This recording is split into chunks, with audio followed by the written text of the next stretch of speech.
एक बार श्री गुरु नानक देव जी एक गांव के बाहर पहुंचे और वहां उन्हें एक झोंपड़ी दिखाई दी। गांव से दूर बाहर बनी उस झोंपड़ी को देखकर उन्हें आश्चर्य हुआ। वह उस झोंपड़ी में पहुंचे। उस झोंपड़ी में एक आदमी रहता था जिसे कुष्ठ रोग था। उस रोग के कारण गांव का कोई भी व्यक्ति उसके पास नहीं जाता था। कभी किसी को दया आ जाती तो उसे खाने के लिए कुछ दे देते थे। गुरु नानक देव जी उस कोढ़ी के पास गए और उससे कहा, भाई यदि तुझे कोई समस्या ना हो तो आज रात हम तेरी झोंपड़ी में रहना चाहते हैं। गुरु नानक देव जी की यह बात सुनकर कोढ़ी हैरान हो गया। वह सोचने लगा, ये क्या कह रहे हैं। गांव के जो लोग मुझे जानते हैं वह भी मेरे पास नहीं आते, परंतु यह तो मुझे जानते भी नहीं और मेरे रोग को देखते हुए भी मेरे घर में रहने के लिए कैसे आ सकते हैं। ये सब विचार उसके मन में चल रहे थे और वो मन ही मन ये चीज़ें सोच रहा था। वो अपने रोग से इतना दुखी था कि चाहकर भी कुछ ना बोल सका, केवल गुरु नानक देव जी को देखता रह गया। गुरु नानक देव जी के झोंपड़ी में प्रवेश करते ही उस कोढ़ी के शरीर में धीरे धीरे परिवर्तन होने लगा। यह उस रोगी के ध्यान में आ रहा था, परंतु वह कुछ नहीं बोला। गुरु नानक देव जी के साथ उनका एक शिष्य भी था, उसका नाम मर्दाना था।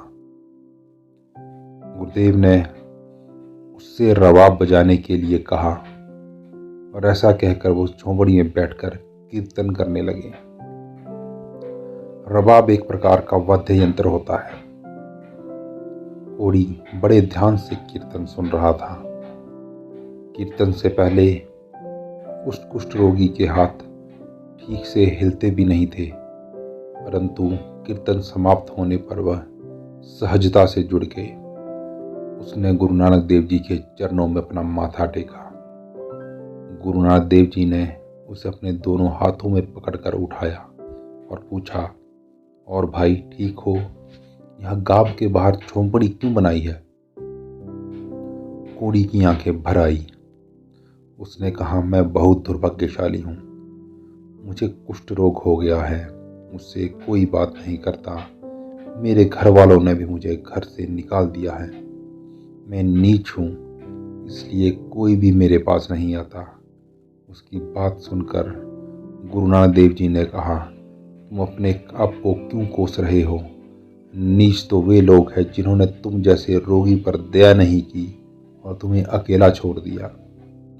गुरु नानक देव जी ने अत्यंत प्रेम से उसे अपने निकट बुलाया और कहा, दिखाओ तुम्हें कहाँ पर कोढ़ हुआ है। गुरु नानक देव जी की यह बात सुनकर कोढ़ी उनके निकट आया। वह नानक जी के निकट पहुंचा ही था, तभी उस पर प्रभु की और संत की ऐसी कृपा हुई कि देखते ही देखते उसका सारा कोढ़ समाप्त हो गया। गुरु नानक देव जी ने उससे कहा, दिखा कहाँ है तेरा कोढ़। कोढ़ी को विश्वास ही नहीं हो रहा था कि उसका सारा कोढ़ अचानक समाप्त कैसे हो गया। गुरु नानक देव जी ने केवल अपने संकल्प से कोढ़ी का रोग ठीक कर दिया। यह सब गुरु नानक जी की कृपा से हुआ। यह जानकर वह गुरु नानक देव के चरणों में गिर गया। गुरु नानक देव ने उसे उठाया और गले से लगाया। उन्होंने कहा, तुम्हारा यह रोग केवल प्रभु की कृपा से नष्ट हुआ है। अब तुम्हारा एक ही काम है कि सदैव प्रभु का स्मरण करो। तुम रोगी थे तब सभी ने तुम्हें दूर कर दिया था, परंतु तुम दूसरों के साथ ऐसा नहीं करना। जिस प्रकार भगवान ने तुम्हारी सहायता की है, उसी प्रकार तुम अन्य रोगियों की सहायता करना। यही तुम्हारे जीवन का मुख्य कार्य होगा। गुरु नानक देव जी की बात सुनकर वह आनंदित हो गया और उसने गुरु नानक जी के चरण पकड़कर उनकी कृतज्ञता व्यक्त की। इसी तरह जब भी हम जीवन में खुद को अकेला महसूस करें और सभी आपको त्याग दे, तो हमेशा याद रखें कि ईश्वर आपके साथ है। ज़रूरत है तो सिर्फ हिम्मत करके उसकी तरफ एक कदम बढ़ाने की, सिर्फ उसी का हो जाने की।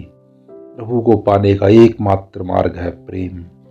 अगर आप ईश्वर से मीराबाई जैसा प्रेम करोगे तो ईश्वर भी आपके हर संकट हरने के लिए, आपका साथ देने के लिए उसी पल किसी न किसी रूप में आ जाएगा।